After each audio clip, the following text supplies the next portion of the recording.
ইচ্ছায় হোক বা অনিচ্ছায় সিপিআইএমের সেকাল থেকে একালের নেতা নেত্রীদের কাছে পশ্চিমবঙ্গের এক্স ফ্যাক্টর হয়ে দাঁড়িয়েছেন একজনই। তিনি আর কেউ নন, মমতা ব্যানার্জি।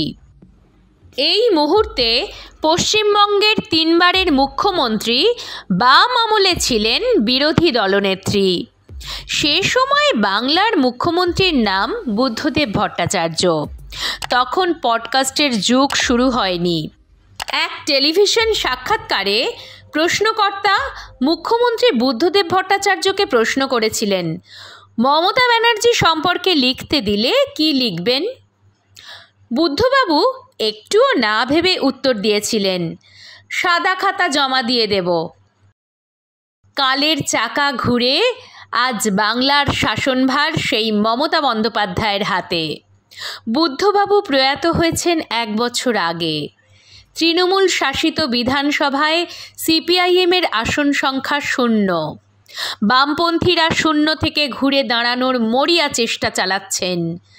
সিপিআইএমের নতুন উঠে আসা নেতৃত্বের একেবারে সামনের সারিতে রয়েছেন মীনাক্ষী মুখার্জি। বলে রাখা ভালো, এই যুগে পডকাস্টে ইন্টারভিউ খুব জনপ্রিয় এক বিষয়। তেমনই এক অনুষ্ঠানে মীনাক্ষীর কাছে সেই একই প্রশ্ন করে বসলেন পডকাস্টের সঞ্চালক। জিজ্ঞেস করা হলো, মমতা ব্যানার্জিকে কী চোখে দেখেন মীনাক্ষী? বুদ্ধবাবুর মতো সাদা খাতার প্রসঙ্গ তুলে আনেননি মীনাক্ষী, বরং তিনি প্রশ্নের জবাব এই বলে দেওয়া শুরু করেন, আমি তো তৃণমূলে ভোট দিই না, মানুষকে ভোট দিতে বারণ করি।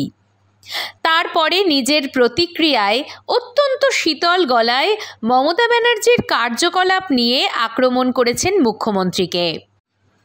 অপরাধীদের প্রশ্রয় দেওয়ার তীব্র সমালোচনা করেছেন।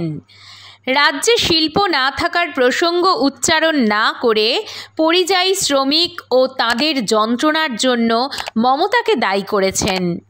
এখানেই শেষ নয়, আরজি করের মতো গণ আন্দোলনে মমতা কার্যত নীরব ছিলেন বলেই আকারে ইঙ্গিতে বুঝিয়ে দিয়েছেন মীনাক্ষী। মমতা নিয়ে বলার সময়ে বুদ্ধদেব ছিলেন মুখ্যমন্ত্রী, তাই সরাসরি আক্রমণের রাস্তায় না হেঁটে কিছুটা উপেক্ষাই করেছিলেন বিরোধী দলনেত্রীকে। সে পথে কিন্তু হাঁটেননি মীনাক্ষী। 2026 সালের বিধানসভা নির্বাচনের আগে তৃণমূল সুপ্রিমোর ত্রুটিগুলি চোখে আঙুল দিয়ে দেখিয়ে দেওয়ার চেষ্টা করেছেন মানুষের সামনে। মমতার কার্যকলাপের কথা উল্লেখ করে শেষে মীনাক্ষী বলেছেন, পশ্চিমবঙ্গের মানুষ এমন মুখ্যমন্ত্রীকে দেখতে চান না। এমনকি কোনো রাজনৈতিক ব্যক্তিত্ব বা কেউ নিজের বাড়িতেও এমন মানুষকে দেখতে চান না। এক সময়ে পশ্চিমবঙ্গের বিধানসভায় নিজেদের আসনের উল্লেখ করে বুদ্ধবাবু বলেছিলেন, আমরা 235, ওরা 30, কে আমাদের ঠেকাবে? পরবর্তীকালে তা বুদ্ধদেব তথা সিপিআইএমের ঔদ্ধত্য বলে মনে করেছিল রাজনৈতিক মহলের একাংশ। মীনাক্ষীদের সেই ঔদ্ধত্য দেখানোর কোনো জায়গা নেই। উল্টে সাম্প্রতিক পরিস্থিতিতে মমতা ব্যানার্জিকে পাল্টা আক্রমণ করেই প্রত্যাবর্তনের পথ খুঁজছে সিপিআইএম। তাই নীরব উপেক্ষা নয়, বরং প্রতিবাদী কণ্ঠে গর্জে উঠছেন মীনাক্ষী মুখার্জি। সময় বদলেছে, চরিত্র সেই এক, মমতা বন্দ্যোপাধ্যায়।